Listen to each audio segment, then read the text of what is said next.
എന്താ സുമി പ്രശ്നം? ഇവിടെ പ്രശ്നമൊന്നുമില്ല. ആ രാധ, ഇരിക്കെ. എന്താ സുമിത്രേ, സുമിയും ഭർത്താവും തമ്മിലൊരു സൗന്ദര്യപ്പിണക്കം? ഓ, സ്വന്തം ഇഷ്ടത്തിന് ഓരോന്ന് ചെയ്തല്ലേ, അനുഭവിക്കട്ടെ. ചേച്ചി, എന്റെ കല്യാണ ആ, ഞങ്ങളതങ്ങ് ഉറപ്പിച്ചു. നല്ല സൽസ്വഭാവിയായ കൊച്ച്. ആ കൊച്ചിനാണെങ്കിൽ ഇവനെ ഭയങ്കരമായി അങ്ങ് ഇഷ്ടപ്പെട്ടു.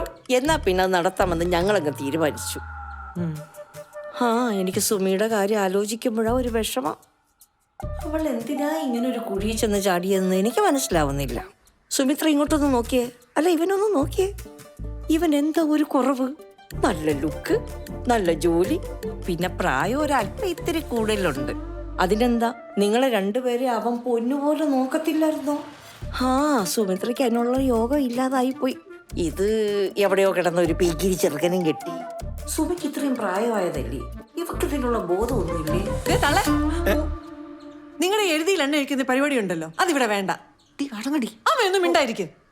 അതെ, നിങ്ങളുടെ പ്രായം തന്നെയായിരുന്നു എനിക്ക് പ്രശ്നം. അതിനിപ്പോ എന്താ? ഞാൻ ഇയാളോട് പറഞ്ഞു എന്റെ പുറകെ നടക്കാന്. എന്ത് പറഞ്ഞാലും ഇയാളുടെ ഒരു ഓഞ്ഞ ചിരി. അല്ലെങ്കിൽ എന്റെ ഇഷ്ടവും കഷ്ടമൊന്നും ഇവിടെ ആർക്കും അറിയണ്ടല്ലോ. മതി മതി, നീ എന്റെ ചെറുക്കനെ അപമാനിച്ചത്.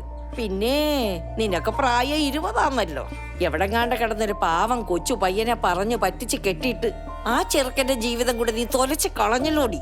പിന്നെ നിനക്ക് ഇവന്റെ പ്രായത്തിനോട് തോന്നിയ അറപ്പും അകൽച്ചയും ആ കൊച്ചു പയ്യന് നിന്നോട് തോന്നിക്കൂടായില്ലല്ലോ.